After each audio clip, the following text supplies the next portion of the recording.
एक गांव में मोहन नाम का एक आदमी रहता था। वह बहुत मेहनती और वह अपनी पत्नी काजल के साथ एक प्यारे से घर में रहता था। घर का खर्चा चलाने के लिए मोहन बगीचा में आम की खेती करता था, इसलिए वह अक्सर बगीचे की देखभाल और साफ सफाई करता था। पता नहीं क्या हो गया है, मैं बगीचे की इतनी देखभाल करता हूँ फिर भी मुझे मुनाफा नहीं हो रहा है। मोहन की इतनी मेहनत के बाद भी काम में कोई मुनाफा नहीं दिख रहा था। फिर मोहन कुछ आम टोकरी में भरकर गांव से दूर शहर में बेचने गया। अरे मोहन, ये आम फिर ले आए तुम। इसमें ना तो कुछ स्वाद है और ना कुछ मीठा है, बल्कि ये इतना खट्टा आम है, इसे खाने से जीभ कट जाती है। इसलिए कोई इस आम को खरीदता नहीं है। मोहन, तू अपने आम को वापस ले जा, मैं नहीं खरीद रहा तेरा आम। सेठ जी, मुझे बहुत नुकसान होगा, प्लीज ऐसा मत करो, मेरे आम ले लो ना। तुझे नुकसान होगा तो मुझे क्या फायदा होगा? इस आम को खरीद कर मुझे भी तो नुकसान ही होगा ना। सेठ जी, अब की बार ऐसा नहीं होगा, सारे आम दिखने में अच्छे लग रहे हैं। अरे जाना यहाँ से, मुझे नहीं लेने तेरे आम, और अगर फ्री में मुझे आम देना चाहता है तो दे सकता है। इस आम के बिजनेस में मोहन को बर्बाद कर दिया। वह दुखी मन लेकर घर पहुंचा।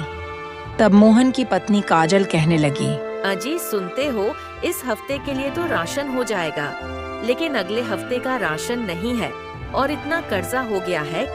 तुम चिंता मत करो भाग्यवान, सब कुछ कुशल मंगल होगा। हम रोड पर आ जाएंगे, तब कुशल मंगल होगा।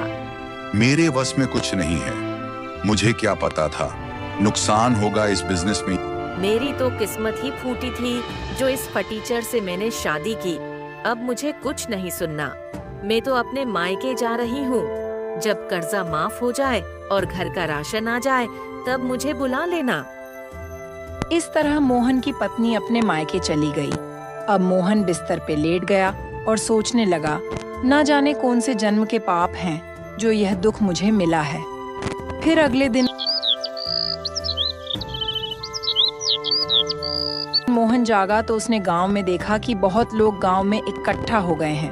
अरे मोहन बेटा, हमारे गांव में ये पागल गाय आ गई है और सबको मार रही है। पता नहीं इसके साथ क्या हुआ है। मोहन सभी जानवरों की भाषा को समझ सकता था, इसीलिए मोहन गाय के पास गया। फिर मोहन ने गाय की भाषा में गाय से पूछा कि क्या तकलीफ है तुमको। फिर गाय ने अपनी भाषा में बोलते हुए कहा, ओह तुम्हारे साथ ये हुआ है। फिर मोहन ने गांव वालों से कहा, ओह तुम्हारे साथ ये हुआ है। अरे गांव वालों, दरअसल इस गाय का बछड़ा कहीं गुम गया है, इस वजह से इसका ये हाल हो गया है। गांव वालों, हम सभी को इसका बछड़ा ढूंढना चाहिए। फिर सभी गांव वाले गाय के बछड़े को ढूंढने चले गए। फिर मोहन भी बछड़े को ढूंढने चला गया। अरे पता नहीं गाय का बछड़ा कहाँ है। फिर मोहन ने देखा, अरे वो रहा, बछड़ा मिल गया। धन्यवाद भगवान जी जो इस गाय के बछड़े को सही सलामत रखा। फिर मोहन गाय के बछड़े को गाय के पास ले आता है।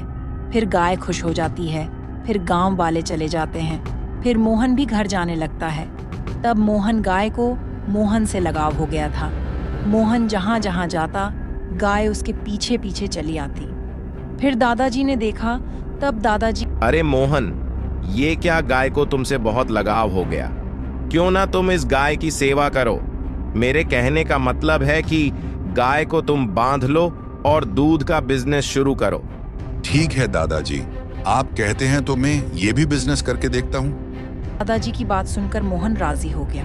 फिर मोहन ने बिजनेस शुरू कर दिया। पहले दिन मोहन के यहाँ एक दूधिया आया। उसने कहा, अरे भाई साहब, दूध मिल जाएगा क्या?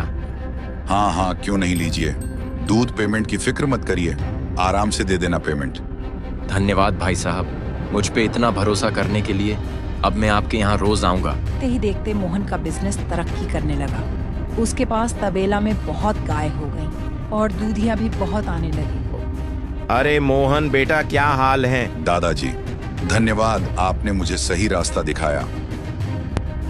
मेरा धन्यवाद मत करो, तुम्हारे अच्छे काम की वजह से तुम्हारी तरक्की हुई है, और भगवान को धन्यवाद कहो जिन्होंने तुम्हारा साथ दिया। फिर मोहन के पास सब कुछ हासिल हो गया। उसका कर्जा भी चुकता हो गया। उसने बंगला और कार भी ले लिया। इस तरह मोहन ईमानदारी के साथ चलता रहा। पर सफल हो गया दोस्तों। फिर मिलते हैं ऐसे ही मज़ेदार कहानी के साथ। तब तक आप वीडियो को लाइक और चैनल को सब्सक्राइब कर दो। धन्यवाद।